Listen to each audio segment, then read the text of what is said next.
ನೀವು ಯಾಕೆ phone ಮಾಡ್ತಾವಳೆ? Hello, ಹೇಳು ಶ್ರಾವಣಿ. ಎಲ್ಲಿದ್ದೀರಾ? ಇಲ್ಲ, ಅಮ್ಮನ್ ನೋಡ್ಕೊಂಡು ಮಾತಾಡ್ಸ್ಕೊಂಡು ಹೋಗೋಣ ಅಂತ ಬಂದಿದ್ದೆ. ಯಾಕೆ? ಇಲ್ಲ, ಅಮ್ಮ ಒಬ್ರೇ ಇದ್ದಾರೆ, ಬೇಗ ಬರೋದಕ್ಕೆ ಆಗೋದಿಲ್ವಾ ನಿಮ್ಗೆ? ಓ ಹೌದಾ, ಸರಿ ಸರಿ ಬಂದೆ ಇರು. ಏನ್ ನನ್ ಬರಕ್ಕಿಂತ ಮುಂಚೆ ಯಾವತ್ತು ಒಬ್ರು ಇಲ್ವೇನೋ ನಂಗೆ ಆಡ್ತಾರೆ. ಓ ಏನ್ ಶ್ರಾವಣಿ, ಯಾವಾಗ ಬಂದೆ? ನಾನು ಆಗ್ಲೇನೆ ಬಂದೆ, ನಮ್ಮ ಅಮ್ಮನ್ ಮಾತಾಡ್ಸ್ಕೊಂಡು ಹೋಗೋಣ ಅಂತ. ನೀವು ನೋಡಿದ್ರೆ ನಿಮ್ಮ ಅಮ್ಮನ ಮನೆಗೆ ಹೋಗಿದ್ದೀರಾ. ಓ ಹೌದಾ, ಸರಿ ಸರಿ ಆಯ್ತು, ಇರು ಬಂದೆ. ಹಲೋ, ಹಾ ಅಣ್ಣ ಎಲ್ಲಿದ್ದೀರಾ? ಓ ಆಫೀಸ್ಗೆ ಹೋಗಿದ್ದೀರಾ? ಶ್ರಾವಣಿ ಎಲ್ಲಿದ್ದಾಳೆ? ಮತ್ತೆ ನಿಮ್ಮ ಅಮ್ಮ ಜೊತೆ ಯಾರು ಇಲ್ವಾ? ಓ ಒಬ್ರೇ ಇದ್ದಾರಾ?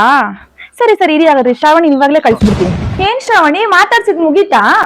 ಯಾಕಕ್ಕೆ? ಓ ಮತ್ತೆ ಮುಗಿದ್ರೆ ಹೊರಟ್ಬಿಡು, ನಿಮ್ಮ ಹತ್ರನೂ ಒಬ್ರೇ ಇದಾರಂತೆ. ತಗೋ ತಗೋಮ್ಮ, ಹೊರಟ್ಬಿಡು, ನಡಿ ಮನೆಗೋಡು. ನಿಮ್ಮ ಮತ್ತೆ ಒಬ್ರೇ ಇದಾರಲ್ಲ, ಹೋಗ್ಬೇಕು.